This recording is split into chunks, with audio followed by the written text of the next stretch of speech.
Luke chapter 18, Jesus encounters a blind man along the road that he was traveling. The man begins to cry out, trying to get Jesus' attention and crying out for mercy.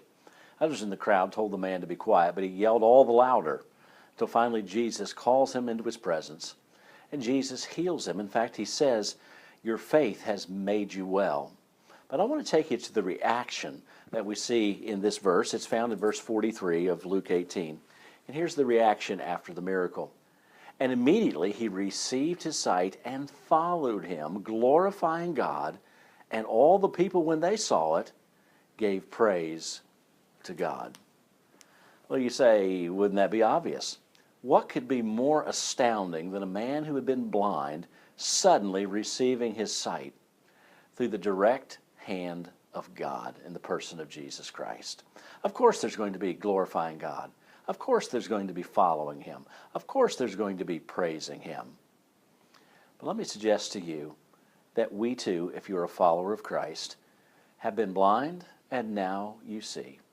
The Bible speaks of our lost condition prior to salvation as being spiritually blind. We couldn't see reality. We couldn't know about God. We didn't really understand ourselves as we really are.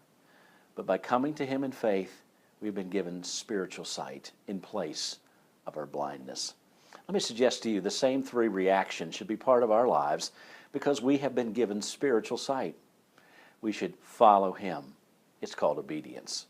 We should glorify him. That means living for his purposes. And lastly, we should praise him as the people did that day. We should open our lips and open our hearts and tell God what we feel about him and what we think about him and lift up his virtues.